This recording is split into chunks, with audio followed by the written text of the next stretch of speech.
aks misionaris ini disambut hidayah dan membongkar kristenisasi.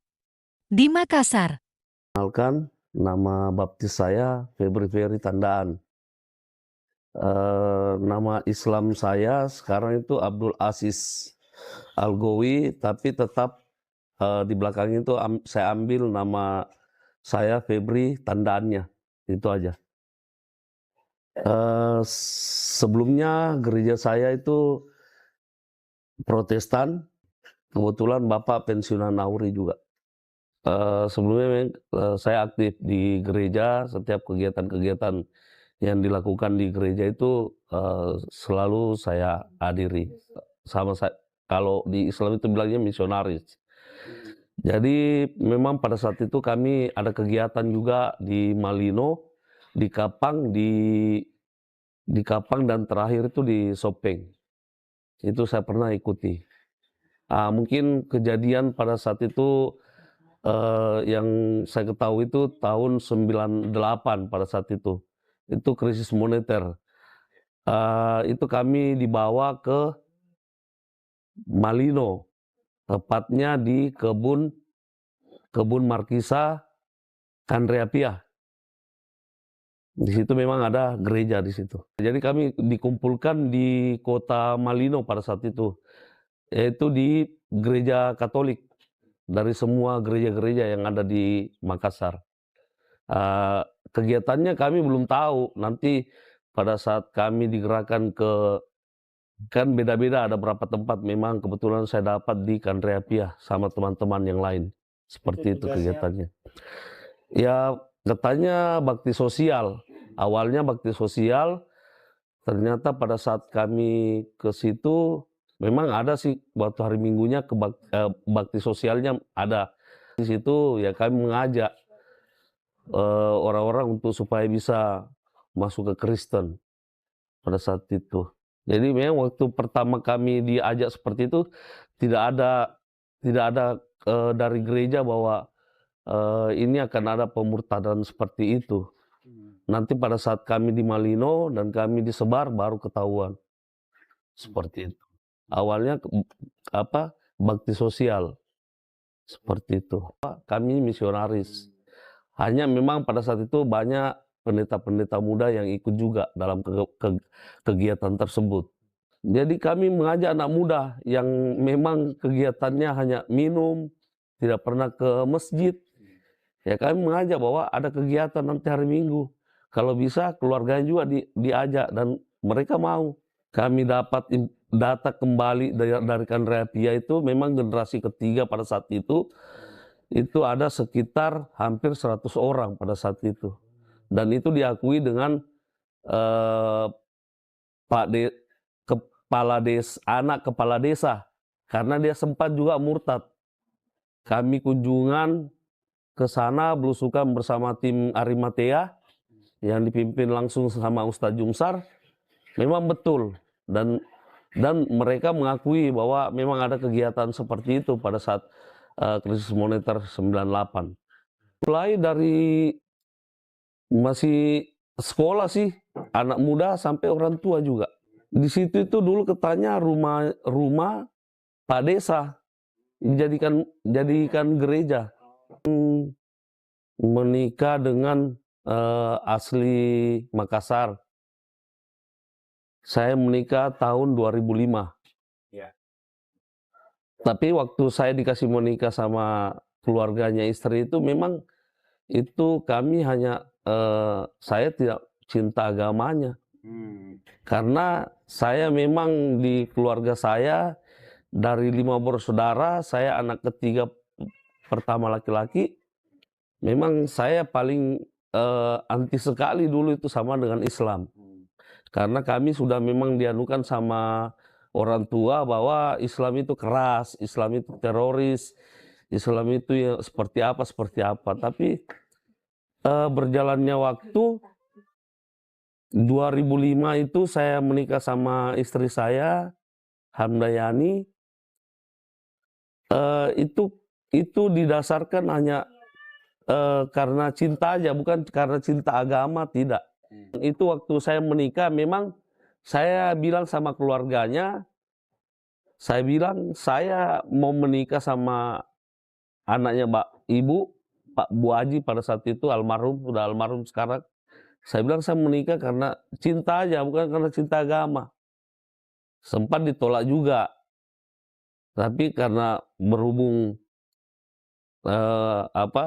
daripada kalau orang sini kan bilang daripada selalu sama-sama, ya sudah diadu menikah. Jadi saya bilang sama keluarga pihak perempuan, kalau memang mau kasih menikah saya silakan, tapi jangan sangkut pautkan dengan keluarga saya. Kebetulan keluarga saya kan keluarga besar Toraja, asli Toraja saya, ibu. Kalau bapak Palopo. Jadi berjalan waktu 2025 itu, 2015 kami menikah dan dikaruniai satu anak. 2006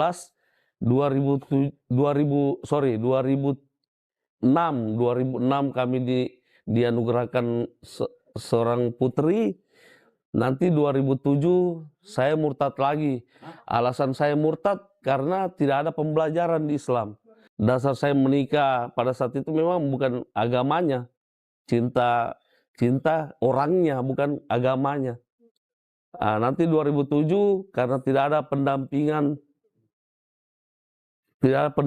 dan saya juga cemas, sudah tidak pernah ke masjid selama 2 tahun itu, tidak ke gereja juga. Jadi saya bilang mendingan saya kembali. Jadi saya sempat kembali dan saya memang sempat bohongi juga orang tua bahwa saya itu tidak nikah Islam pada saat itu. 2010 itu rumah tangga kami mulai goyang. Istri juga kami selalu cekcok tiap malam, dan sempat hampir sih pisah juga pada saat itu. 2016 saya kembali ke Islam. Saya dapat hidayah, hanya sepersekian detik saja kejadiannya. Dan yang saya herannya Mas, itu kenapa diri saya ini kayak ada sesuatu yang keluar. Dan itu sepersekian detik kejadiannya. Saya sudah ada di dalam Ka'bah itu sendiri.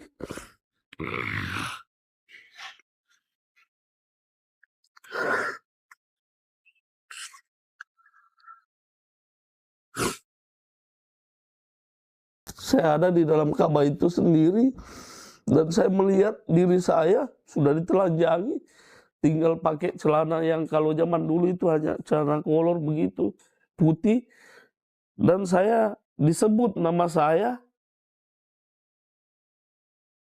Rajam Febri karena dia sudah mengkhianati Islam.